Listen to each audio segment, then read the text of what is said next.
अन्नूस kitchen. आज मैं आप लोगों को ओडिशा का एक बहुत ही ऑथेंटिक जो डिश है वो बना के दिखाऊंगी, जिसका नाम है चितो पिठा। और ये जगन्नाथ भगवान जो हैं पुरी में, उनको ये भोग भी लगता है। इसके लिए हमने लिया है ये 2 ग्लास सोक किया हुआ चावल। इसको आप 2 से 3 घंटा सोक कर लीजिएगा।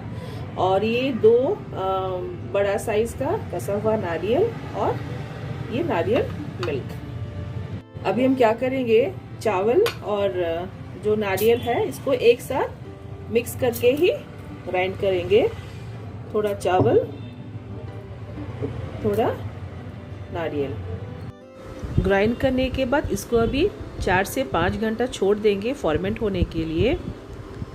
और अभी इसमें गर्म पानी डालेंगे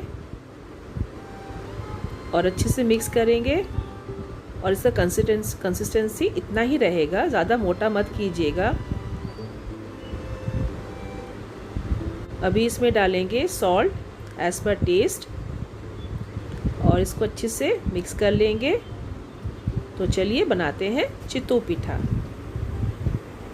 चितो पिठा बनाने के लिए एक ऐसे ही लोहे की कढ़ाई यूज़ कीजिएगा। और जो मिट्टी का आता है पतीला, उस पर भी आप बना सकते हैं। तो गैस को हाई करके ही बनाएंगे। कढ़ाई गर्म हो चुका है। अभी इसमें ऐसे डाल देंगे। इसमें तेल की कुछ भी ज़रूरत नहीं है, बस डायरेक्टली 2 स्पून ऐसे ही डाल दीजिएगा। और एक स्टील का प्लेट ऐसे कवर कर लेंगे।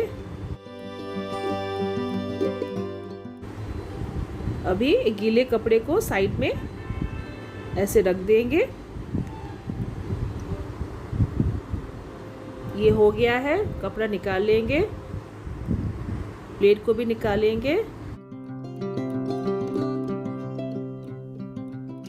एंड धीरे धीरे करके साइड से निकालते जाएंगे। इसको आराम आराम से साइड से ऐसे धीरे धीरे करके ही निकालिएगा। और ये आराम से निकल भी आता है। और ये ऊपर से स्टीमिंग जैसे ही रहेगा। और मैं नीचे का आपको दिखा देती हूँ। नीचे ये ऐसे ही दिखेगा। इसको अभी एक प्लेट में निकालेंगे। बनाने के बाद आप इसको डायरेक्टली ऐसे भी खा सकते हैं। और ये जो नारियल का मिल्क हमने निकाला था, इसमें थोड़ा सा शुगर डाल के अच्छे से मिक्स कर लीजिएगा। और ये जो चितो पिठा है, इसको अभी हम नारियल वाले मिल्क में डाल देंगे और इसको ऐसे ही 10 मिनट रहने देंगे मिल्क में। और इसको एक प्लेट में निकाल लेंगे। तो आपने देखा कैसे बना चितो पिठा ओडिशा स्पेशल।